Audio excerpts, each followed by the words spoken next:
Tally.ARP9 के इस अध्याय में आज आप सीखेंगे कंपनी बनाना और जीएसटी एनेबल करना, जीएसटी से संबंधित खाते बनाना, स्टॉक ग्रुप, यूनिट और स्टॉक आइटम्स बनाना, सिंगल रेट वाले जीएसटी के बिल बनाना। अगर आपको हमारी ये वीडियो पसंद आए तो इसे लाइक करें, अन्य लोगों के साथ इसे शेयर करें और नई वीडियोस की जानकारी के लिए हमारे YouTube चैनल को सब्सक्राइब करें। इसके पहले वाली वीडियोस में हमने आपको Tally.ARP9 एजुकेशन वर्जन डाउनलोड करना और Tally अपग्रेड करना बताया था और ये भी बताया था कि हमारा उद्देश्य ऐसी वीडियोस बनाना है जो सरल हो और समझने में आसान हो। इसके पहले भी हम Tally पर करीब 150 वीडियोस बना चुके हैं जिनमें हमने विस्तृत रूप से Tally सिखाया है। उन वीडियोस की प्लेलिस्ट की लिंक इस वीडियो के डिस्क्रिप्शन में दी गई है। इस वीडियो में हम आपको Tally में जीएसटी के उद्देश्य से एक कंपनी बनाना, उसमें जीएसटी से संबंधित खाते और अन्य खाते बनाना, आइटम्स के खाते बनाना और सिंगल रेट वाले जीएसटी के बिल बनाना बता रहे हैं। Tally में जीएसटी की एंट्री करने के लिए पहले हम एक कंपनी बना लेते हैं। एक बात का ध्यान रखें, कंपनी बनाते समय स्टेट डालना जरूरी है ताकि Tally को पता चल जाए कि जो परचेज या सेल आपने की है वो लोकल है या फिर इंटरस्टेट। ये हमारी कंपनी बन गई है। अब हमें जीएसटी को इनेबल करना होगा। यहाँ ध्यान रखें कि आपके पास जो Tally का रिलीज है वो 6 के ऊपर होना चाहिए, यानी 6.0 या 6.0.1, 6.0.2 या 6.0.3 होना चाहिए। यदि आपके पास इससे पुराना कोई रिलीज है तो उसमें जीएसटी का ऑप्शन आपको नहीं मिलेगा। ऐसा होने पर आपको Tally अपडेट करना होगा। अब जीएसटी एनेबल करने के लिए F11 की प्रेस करें। यहाँ से स्टैट्यूटरी एंड टैक्सेशन में जाएं। यहाँ से enable goods and service tax option को यस करें और सेट ऑल्टर जीएसटी डिटेल्स को भी यस करें। यहाँ आपके स्टेट का नाम बाय डिफॉल्ट आ जाएगा। एंटर करते हुए आगे बढ़ें। उसके बाद नेक्स्ट ऑप्शन है रजिस्ट्रेशन टाइप का, जिसमें अभी हमारा कर्सर नहीं जाता है, यानी स्टेट के बाद एंटर प्रेस करने पर सीधे जीएसटीआईएन पर आ जाते हैं। जीएसटी में 2 प्रकार के रजिस्ट्रेशन हैं, रेगुलर स्कीम और कंपोजिशन स्कीम। जो रेगुलर स्कीम में रजिस्टर्ड हैं उनको मंथली रिटर्न फाइल करना है और मंथली टैक्स पे करना है, और जो कंपोजिशन स्कीम में रजिस्टर्ड हैं उनको हर महीने रिटर्न फाइल नहीं करना है, न ही हर महीने टैक्स पे करना है। उन्हें उनके टर्नओवर के बेसिस पर 1%, 2% या 3% टैक्स पे करना है और क्वार्टरली रिटर्न फाइल करना है। Tally में अभी रेगुलर ऑप्शन ही आया है। यदि आप कंपोजिट डीलर हैं तो जिस तरह से आप पहले हिसाब रखते थे उसी तरह से रखिए। अब यहाँ पर अपना GSTIN डालें।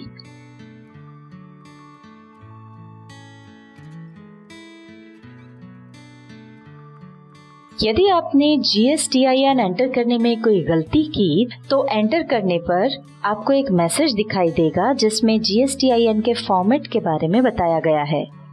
जैसे कि यहाँ पर हमने लास्ट की डिजिट एंटर नहीं की है तो वो हम एंटर कर देते हैं।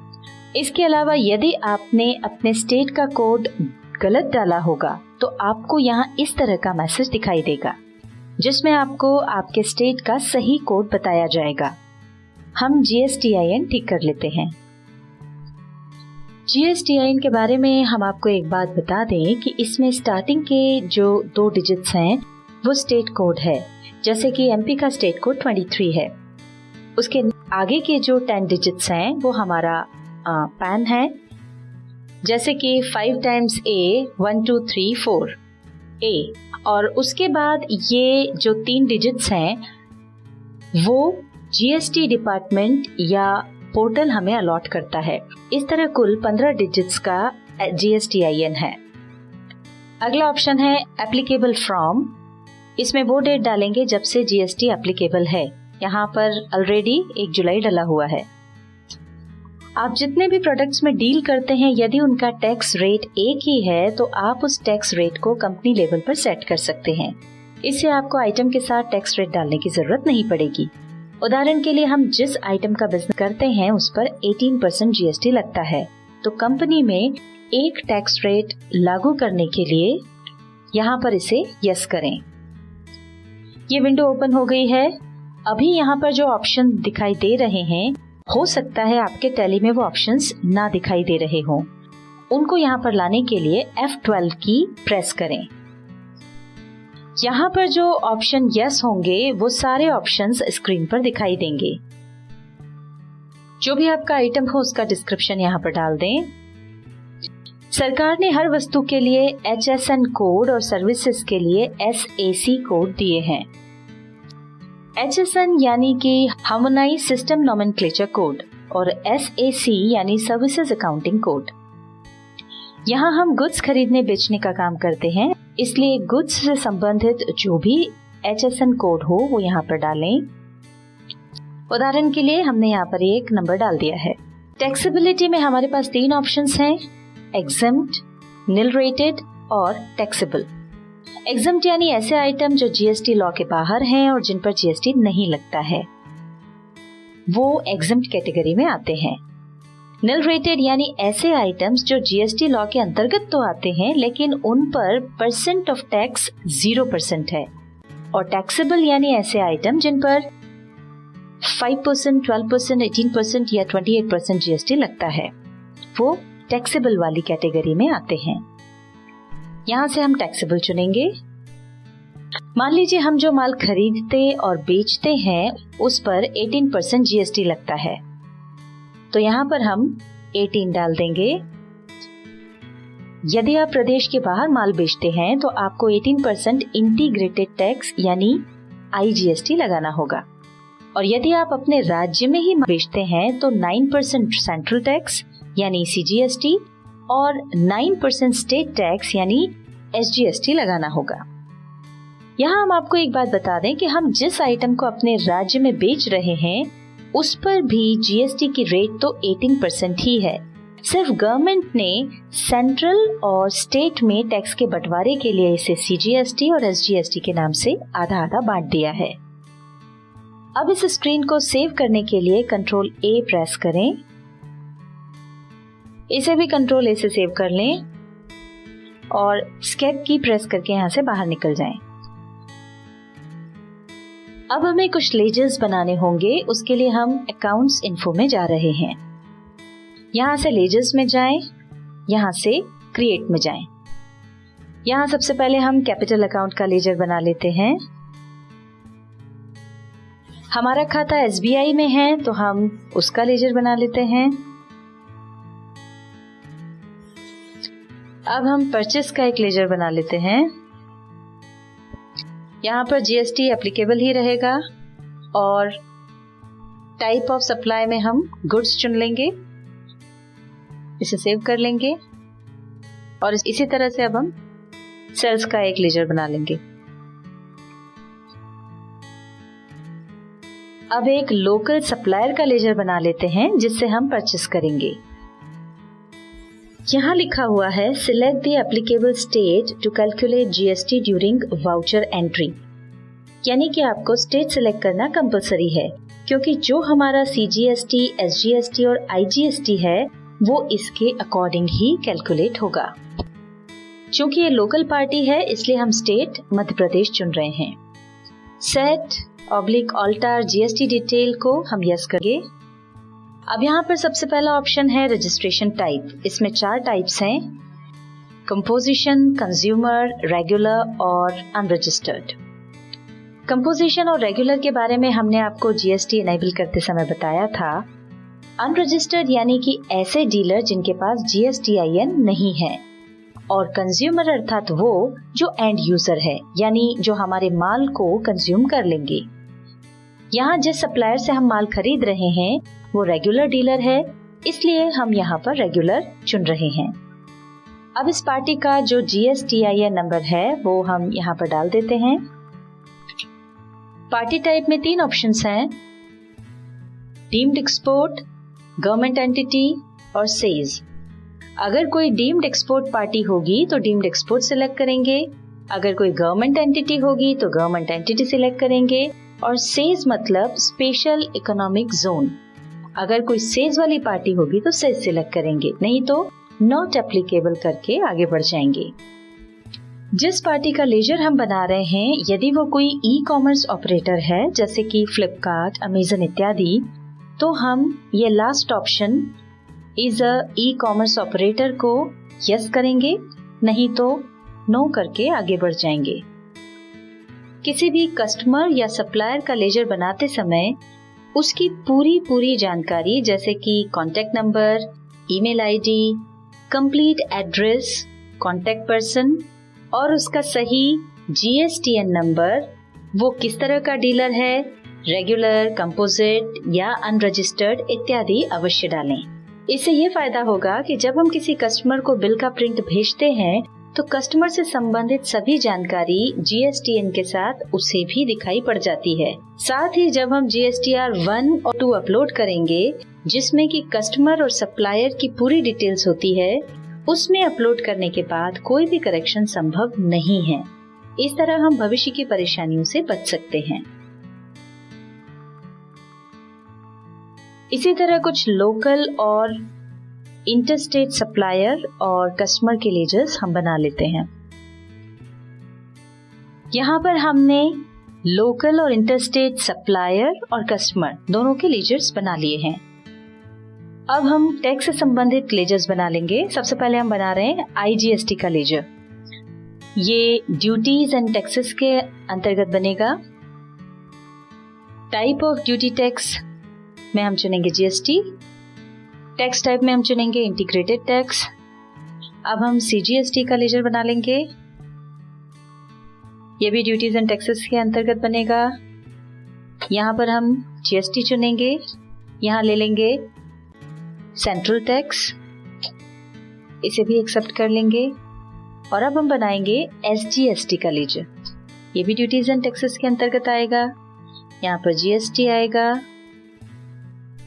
और यहाँ पर हम चुनेंगे स्टेट टैक्स और अब इसको भी एक्सेप्ट कर लेंगे।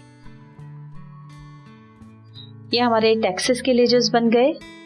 अब हम स्टॉक आइटम्स में जाकर स्टॉक क्रिएट कर लेते हैं। उसके लिए हम जाएंगे इन्वेंट्री इन्फो के अंदर, यहां से हम जाएंगे स्टॉक आइटम्स में, क्रिएट में जाएंगे। अब यहां पर आइटम का नाम डाल देते हैं,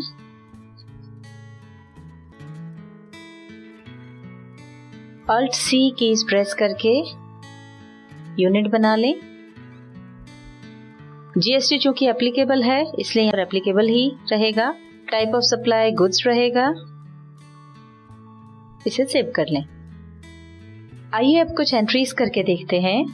उसके लिए अकाउंटिंग वाउचर में जाकर एक कैपिटल रिसीव्ड की एंट्री कर लेते हैं।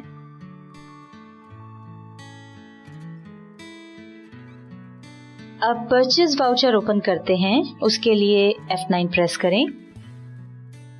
यहाँ F2 प्रेस करके 1 जुलाई डेट डाल देते हैं। यहाँ हम 1 जुलाई इसलिए डाल रहे हैं क्योंकि GST 1 जुलाई से लागू हुआ है। यदि आप इसके पहले की डेट डालेंगे तो GST कैलकुलेट नहीं होगा। अब पहले हम एक लोकल सप्लायर से माल खरीदने की एंट्री करते हैं। यहाँ उसका इनवॉइस नंबर और डेट डाल देते हैं। यहाँ पार्टी चुन लेंगे। इस डिटेल को Ctrl+A से एक्सेप्ट कर लेंगे।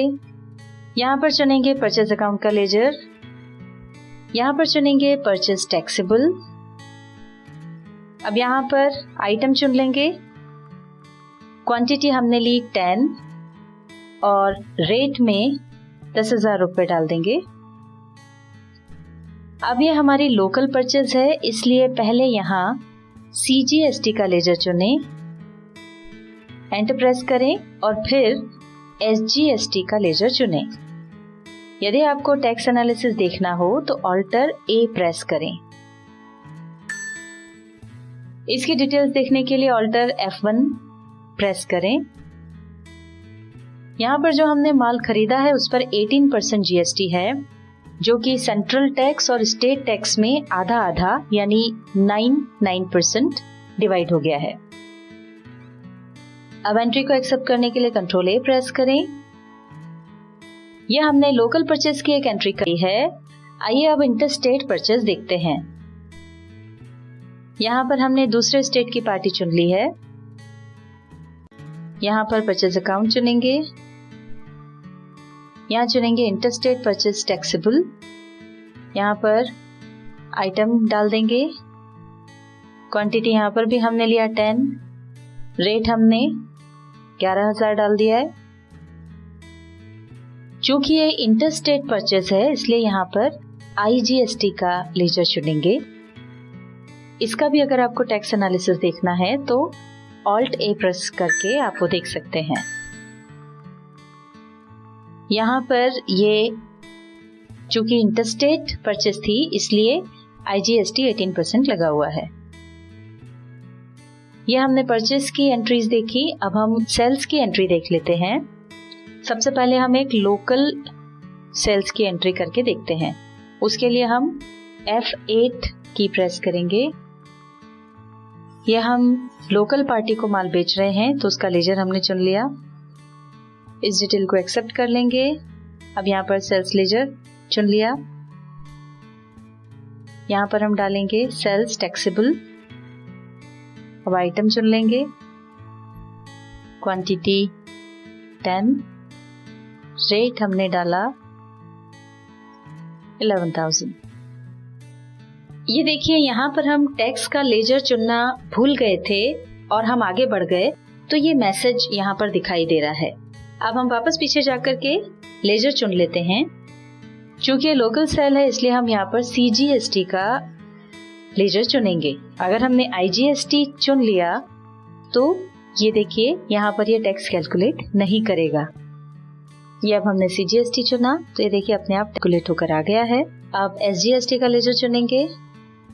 इसका भी टैक्स एनालिसिस देखना हो तो पहले की तरह आप उसको देख सकते हैं। अब ये हमने सेल्स की एंट्री कर ली है।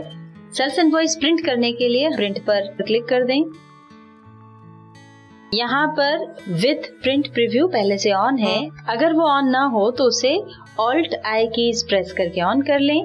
प्रिंट कॉन्फ़िगरेशन से रिलेटेड ये जितने भी बाकी के ऑप्शंस हैं इसके बारे में जानकारी हम आपको आगे की वीडियोस में देंगे। अब यहाँ पर पूछ रहा है कि प्रिंट करना है या नहीं तो हम इसको यस कर लेंगे। ये देखिए यहाँ पर हमको प्रिंट प्रीव्यू दिखाई दे रहा है इनवॉइस का। इसको जूम करके देखने के लिए जूम पर क्लिक कर दें। यहाँ पर अब आप देख सकते हैं कि इसमें ये हमारी कंपनी का नाम और उसका GSTIN ये नजर आ रहा है। नीचे जो बायर है यानी जिसको हमने सेल किया है माल उस कंपनी का नाम, उसके स्टेट का नाम, GSTN ये सब नजर आ रहा है। यहाँ पर हमने जो आइटम सेल किया है उसकी डिटेल, उसका HSN, क्वांटिटी, उसकी सारी डिटेल, अमाउंट वगैरह जो भी है नजर आ रहा है और जितना CGST SGST लगा है वो भी दिखाई दे रहा है। और यहाँ पर नीचे की तरफ आपको टैक्सेस की पूरी डिटेल दिखाई दे रही है। अब हम देख लेते हैं इंटरस्टेट सेल्स की एंट्री। यहाँ पर हम चुनेंगे इंटरस्टेट सेल्स टैक्सेबल। अब चूंकि ये इंटरस्टेट सेल है इसलिए यहाँ पर हम IGST का लेजर चुनेंगे। ये टैक्स कैलकुलेट होकर आ गया है। टैक्स एनालिसिस आप पहले बताए अनुसार देख सकते हैं। एंट्री को एक्सेप्ट कर लें। इस वीडियो में हमने आपको कंपनी लेवल पर एक ही टैक्स रेट अप्लाई करना बताया। अगली वीडियो में हम मल्टीपल टैक्स रेट के साथ एंट्री करना और टैक्स कैलकुलेट करना बताएंगे।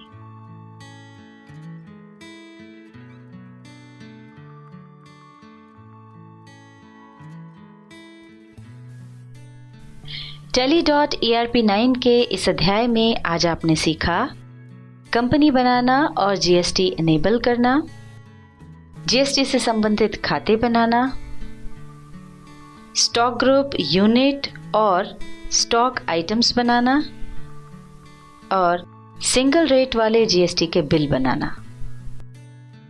अगर आपको हमारी ये वीडियो पसंद आई हो तो इसे लाइक करें, अन्य लोगों के साथ इसे शेयर करें और नई वीडियोस की जानकारी के लिए हमारे YouTube चैनल को सब्सक्राइब करें।